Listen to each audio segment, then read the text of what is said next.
Johnny Dollar? Bob Douglas, Corinthian Life, Johnny. How soon can you leave for California? Right away. My right big toe needs defrosting. What's the matter? A policyholder, young fellow named Jefferson, went west on an oil deal and he's disappeared. It might be murder. Well, I guess I'd better pack 2 shirts. Looking for one man in a big state like California can be murder.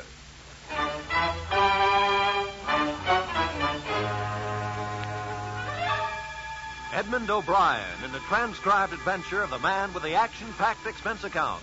America's fabulous freelance insurance investigator. Yours truly, Johnny Dollar.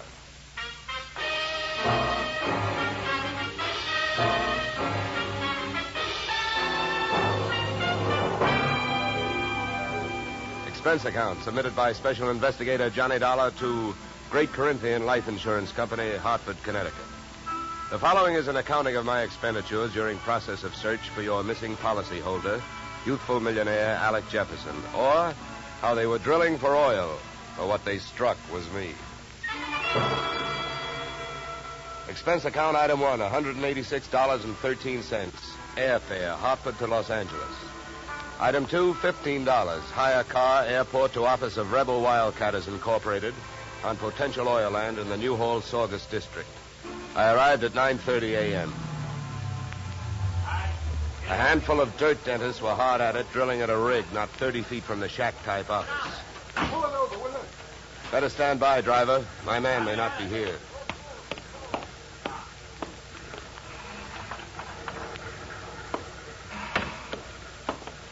Morning. Can you tell me where I'll find Mr. Flaherty?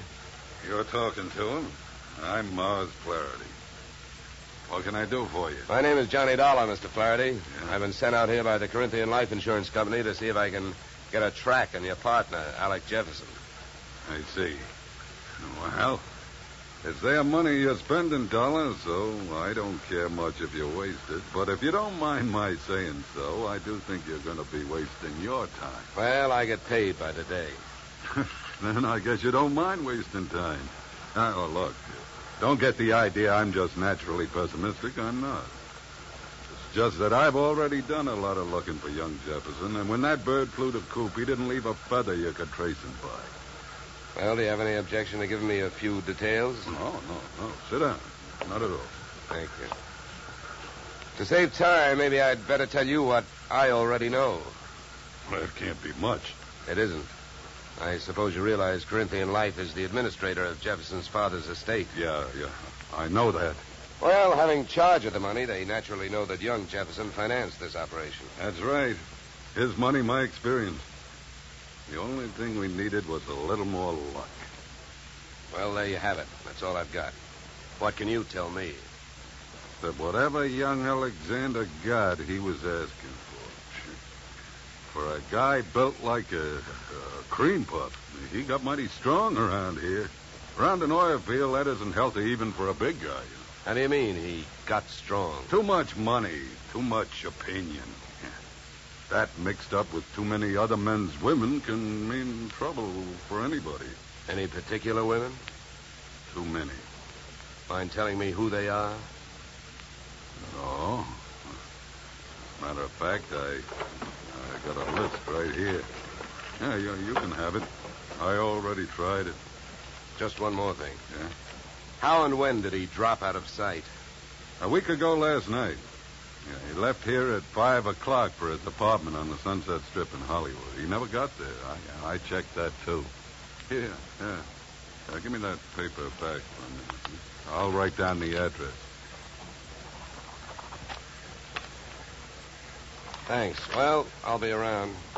Oh, by the way, the first thing we try to figure out in my racket is who would benefit most. How would you like to have him found? Dead or alive? Either way, Dollar. I can take it. I've lost partners before. I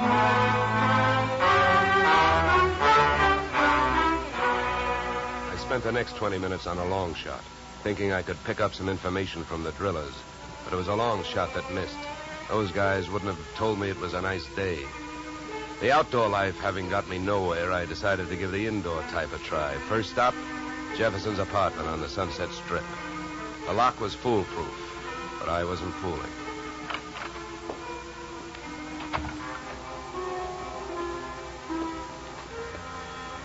The joint was decorated in a lovely shade of hangover green. A series of alcohol rings from the bottoms of glasses carrying out the motif on all flat surfaces. In the living room, I found several pieces of loosely strewn feminine attire. In the bedroom, I found one piece of loosely strewn female. Hey, who are you? What do you want? Oh, sorry. I understood this was Alec Jefferson's apartment. It is? Oh. You can drop your eyebrows, mister. I'm his wife. I beg your pardon? You heard me. I'm Mrs. Alec Jefferson. Pass me that robe, will you? Now to make coffee? Yeah, why? Well, how about making me some while I go put on a face? I guess so. You'll probably have to wash the percolator. To me, the best grounds for divorce would be coffee grounds and an unwashed percolator. Oh, I washed it. I also made the coffee, wondering the while how she had made the matrimonial grade. Right then and there, I'd have given her the Bad Housekeeping Award. She looked like the kind of a girl who could get into a beauty contest, but like she'd never win it. Any way you looked at her, she was a new complication. Your coffee's ready. Yeah, thanks. Good. Find any clean cups? No, but I washed two. Here. Thanks. Now, would you mind telling me who you are? I'm an insurance investigator. I'm looking for your husband. Well, we should find him. I could use some money. How long have you two been married? Few weeks. Why? Routine question. Tell me, when was the last time you saw him? I was waiting here for him the night he disappeared. Any witnesses? If I need him. Okay. Tell me this. Do you have any idea why he disappeared or where he is? Not the slightest. Do you know a man named Morris Flaherty? Yeah. Yeah, I sure do. How well? I was his girl. So? By the way, have the police come to you yet? No, I went to them. You see, I'm the one who reported Alec missing. Do you know whether they've come up with anything? Nothing much. Up until now, he's just a missing person. They put Alec's picture on a television every night. I don't know that they're doing much else. They keep calling him a Caucasian. Look, please don't get so hysterical about this. It makes you so hard to question. Huh? Oh, nothing. Oh, I get it. Excuse me if I seem dense this morning. Morning. It's 3 in the p.m. All right, so everything about me's wrong. That's right. Look, you can think that I married him for his money if you want to. Suppose you're used to suspecting everybody of everything. But have you heard? There are two sides to every marriage. Do I look strong enough to have carried him to the altar? I never weighed him.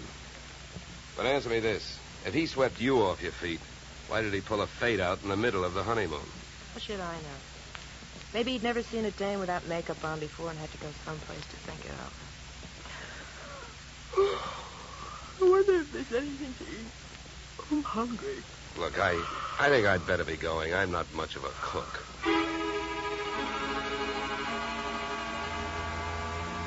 When you're working on a case, your nerve ends are easily disturbed. So when I left the house and saw a hardtop blue Plymouth parked opposite the apartment, mine clanged an alarm. In the car sat an equally hard-topped man reading holes in a newspaper. I gave him the slow walk-away and quick turn treatment. And I caught him with his newspaper down. Then I had to go into my act. Why, George, you old son of a gun. Huh? Oh, my gosh, it's good to see you. What are you talking about? My name ain't George. What? Well, I'll be... What you know is I came out of the house, I got half a look at you, and as I started to walk away, the face registered. Why, mister, you're a dead ringer for an old school pal of mine, George Pfeiffer. Now, how do you like that? Look, come here. Let me take a closer look. Come here. All right, look out. Sleep tight. Okay, Sleeping Beauty, over you go. I'll drive. I turned the car up into the Hollywood Hills, found an empty house with a for sale sign out front and a garage out back, and drove in. His wallet was bulging with everything but money and information. An ID card gave his name as Philip Wilkins, his occupation as private detective. The next fact I came up with was that Mr. Wilkins was a light sleeper. He came to to find me still fishing through his wallet. Hey, give me that. Okay, hold it, mister. Take it easy. Here, you can have your wallet back. Now, keep calm, and everything's going to be all right. If you don't, I'll have to give your whiskers another dusting. All right, look, what's a big idea? What'd you slug me for? You know why, Mr. Wilkins, because you had a plant on me, and I figured if you were that curious about me, I wanted to know more about you. You're nuts. I wasn't watching you. I was watching that house you come out of. There's a dame in there that I'm getting paid to tail. I can't afford to be convinced of that. Who hired you? I'm not telling.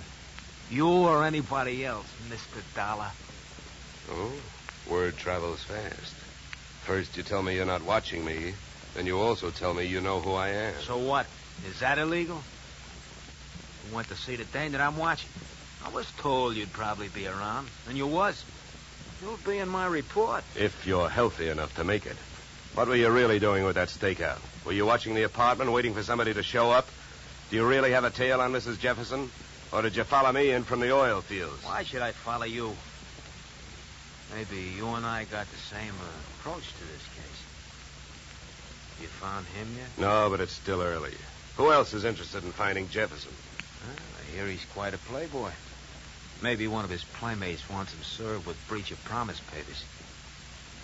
Oh, come on, Donald, let's face it. I can't tell you who I'm working for. You know that. It ain't ethical. It's not ethical to let yourself get picked up as easily as I picked you up either. But let it go. I don't suppose by any chance you know a man named Mars Flaherty. No. I'd like to see one of his derricks fall on him. Why so? What did he do to you? A couple of days ago, I went out there to try and sell him some information. He had 3 of his men beat me up and throw me off the oil field. Yeah? Well, what's with that look? Don't you believe me? Who knows? You might be telling me you hate Mars Flaherty to keep me from thinking you're working for him. I think you better get out of this car and let me drive away, Dollar. You're in a lot of trouble. I don't think so. Oh, you don't think so? I can have you pulled in for kidnapping. If that's what you have in mind, then first you'd better get a few witnesses for yourself. Now, come on, suppose you calm down for a minute. If you really hate that guy, well, maybe we can make a deal. If it's against him, I'll deal with it. How much do you know about Flaherty? My bookie's marked lousy from way back. He's promoted about 50 wells, and none of them ever happened. He's wild to hit oil. It's my guess that he's got a hunch that this is the big one. That's why I think his partner disappeared. Yeah, what difference would that make? Even if his partner turned up dead, Flaherty would still have to split any profits with young Jefferson's estate. Maybe not. I know they had a queer deal. Well, who'd know about that deal besides Flaherty and Jefferson? I don't know. But I do know one way of finding out what it is. How's that?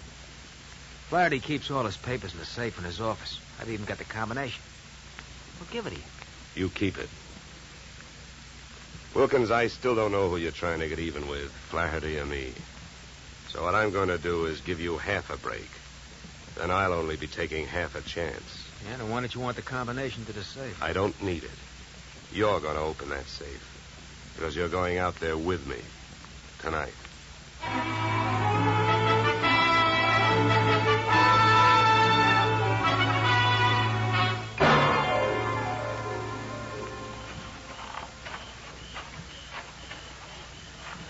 Here.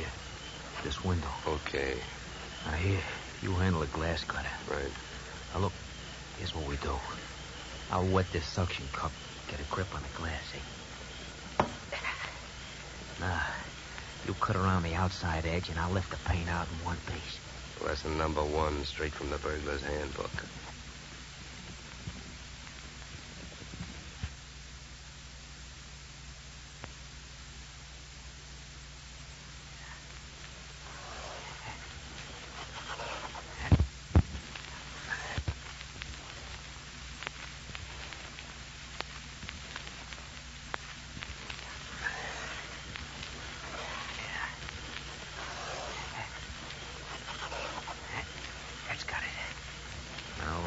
There's a little tap with the knuckle.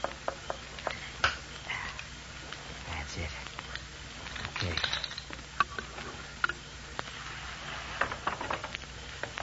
All right, in we go. You first. Okay.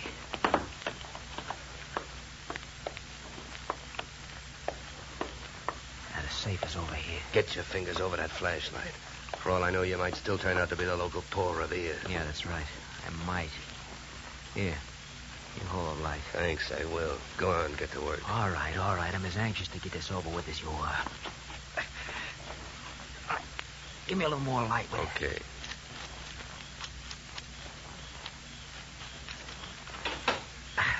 There you are. All right, go to it. You go to it. You reach in.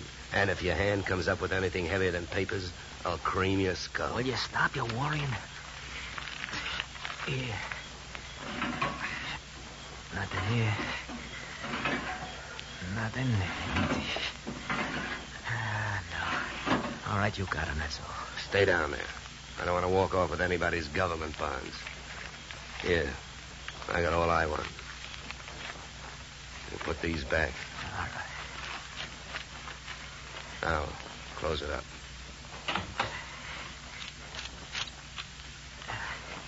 All right, now, come on. Let's get out of here. Just a minute, Wilkins. I can have a good look at these papers. You can look at them later. Come on, let's go. Look, this I'll give you for free. And it's the difference between being a $4 a day private detective and a $10 one. What you've got printed in your memory, nobody can take away from you. So hold your horses while I take a look at this partnership agreement. All right. But hurry up, will you? Got a couple of watchmen around here. Yeah, here it is. Okay, let's go. You first.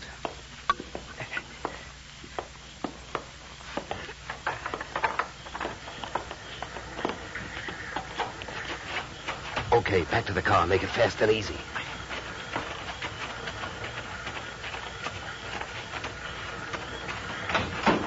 Get in. Over here. You drive. You know, Wilkins, I had a clammy feeling for a while back there that we weren't going to make it. Don't go starting any celebrations. You didn't make it.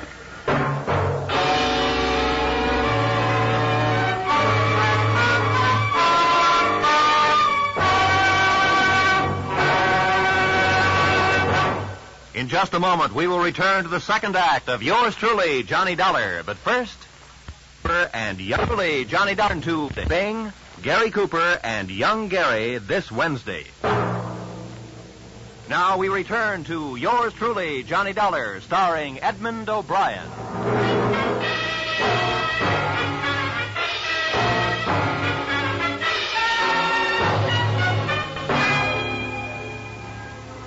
There I was, wearing a gun muzzle for a back collar button. My left leg picked up the nervous vibrations of my front seatmate, Philip Wilkins. Mars Flaherty in the back seat was so close I could almost identify the brand of the bourbon he'd been drinking.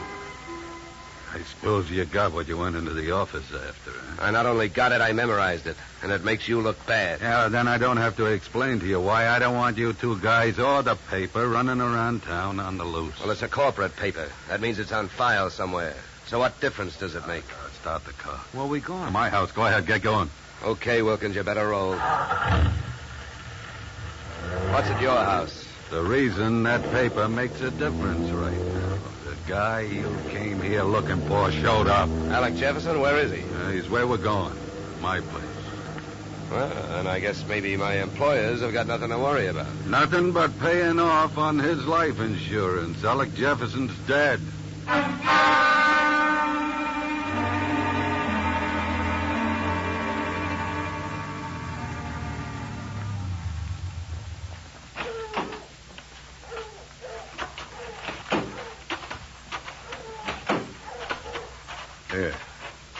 Here, Dollar, here's the key. To open the door. Stand next to him, Wilkins. Close.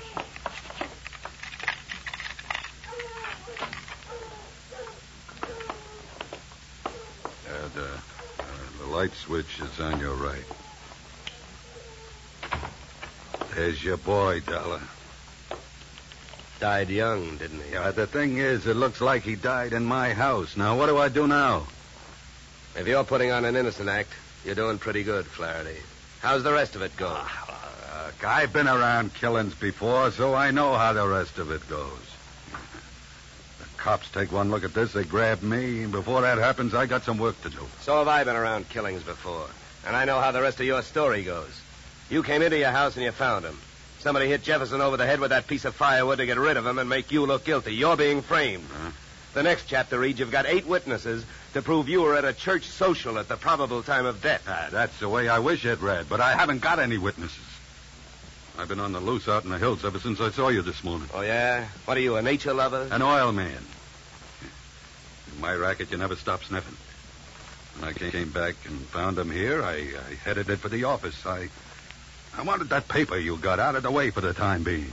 Would that gun of yours object if I looked the body over? Help yourself. Thank you. Any idea how long he's been dead, Dollar? Oh, hard to tell. Feels like quite a while. Could have happened before I met you. What do you mean by that? Nothing. Hey, Flaherty. Huh? You ever see this before? What is it? An earring? No, let me see that. Yeah, hands off. Don't touch it. That's another $4 detective move. You don't touch evidence. You draw a mental picture of it. What are you trying to do? Involve yourself or uninvolve a client? How about it, Flaherty? Do you have any idea who that earring belongs to? Maybe one of the dames on that list you gave me, huh? I wish I could get away with lying to you, Dollar, but I don't think I'm in a position to try. It belongs to Ada. Oh? Jefferson's wife? Not legally. What do you mean? I married her in Mexico in 45.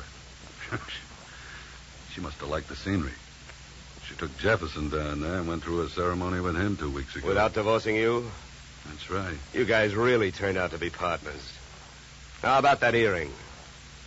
How do you know it belongs to Ada? Well, it's one of a set I bought for her about 6 months ago. Well, I might as well tell you. They'd find out anyway. Uh-huh.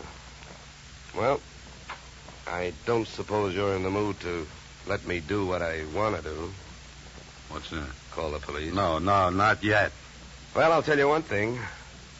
With this piece of evidence that just turned up, you're wasting your time holding on to us. What you should be doing is getting to Ada before she flies the coop. That would really fix you up. Sure would. I don't want to see her get loose any more than you do. Then I guess we better go pay Ada a visit.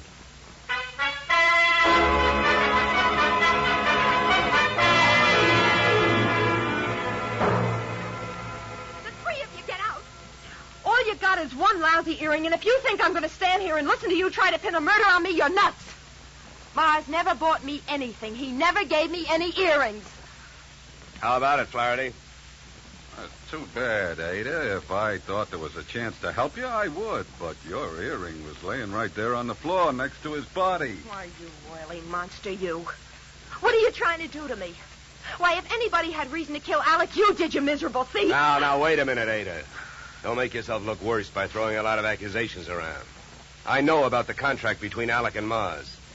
In case of death, the survivor gains full control of the oil field.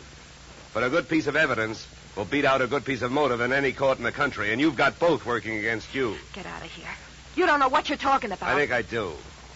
Knowing about that agreement, you married both these guys. Those Mexican marriages are just weak enough to help you beat a bigamy rap if it came to that, and just strong enough to help you collect if either of your husbands died. Your next move would be to divorce the one that was still living and take advantage of the California community property laws. Oh, you've got it all figured out, haven't you? Well, not quite. I haven't figured out why young Jefferson went to all the trouble of dropping out of sight and then showed up to get himself murdered. I think I can tell you. It was about time you told us something. I was working for Alec Jefferson. That's why I couldn't tell you, Dollar. I was getting paid to help him stay out of sight and keep my eye on these two. The contract had him worried.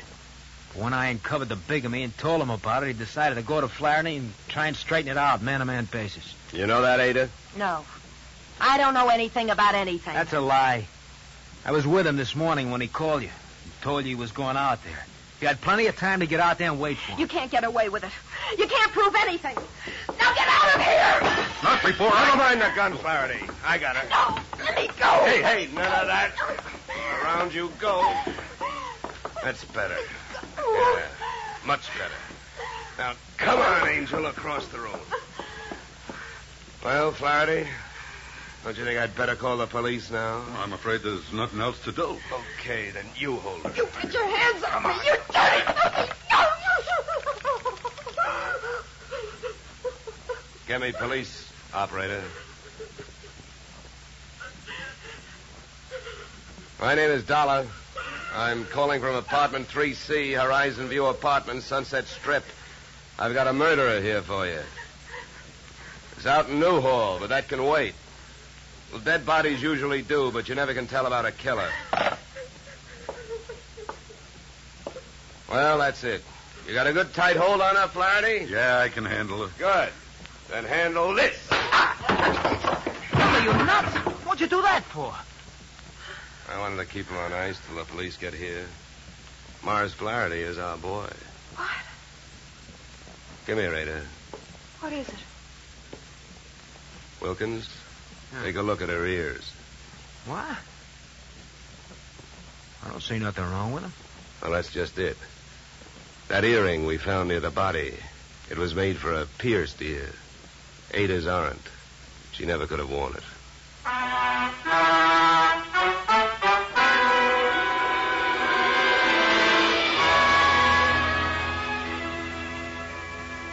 Moral? If Flaherty had been a nice enough guy to buy jewelry for his wife when he had her, he wouldn't have bought the wrong kind of earring when he wanted to set her up as a patsy. The police traced his purchase of same to a Main Street pawn shop. But what really nailed him was the biggest switch of all. Since the murder weapon was a shaft of rough bark firewood, there were no fingerprints on it. But by the same token, there were weapon prints on Flaherty's fingers. A batch of tiny splinters under the skin. Inasmuch as my own girl furnished the practice which made me perfect on this case, I assume you will not be annoyed at my listing expense account item 3, $65, one pair gold earrings inscribed to Olga with love. Item 4, $187.13, return transportation Los Angeles to Hartford.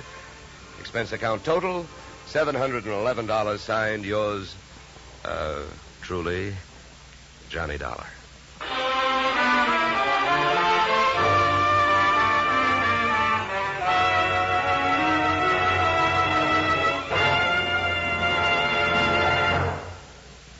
Yours truly, Johnny Dollar, stars Edmond O'Brien in the title role and is written by Paul Dudley and Gil Dowd, with music composed and conducted by Leith Stevens. Edmond O'Brien can currently be seen starring in the Harry M. Popkin United Artists production, DOA. Featured in our cast were Michael Ann Barrett, Ed Max, and Tony Barrett. Yours truly, Johnny Dollar, is produced and directed by Jaime Del Valle. Be sure to join us next Tuesday evening when Edmond O'Brien returns in another transcribed adventure of Yours truly, Johnny Dollar.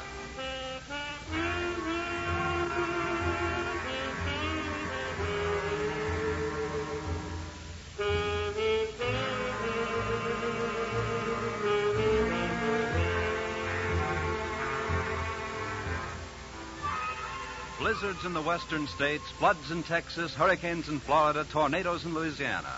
Wherever disaster strikes, the American Red Cross stands ready to lend assistance. The Red Cross helps victims not only at the terrifying moment when disaster strikes, but also in rehabilitation. This is just one of the many nationwide activities of the Red Cross. Give generously to its latest drive. Now stay tuned for the adventures of Philip Marlowe, which follows immediately on most of these stations.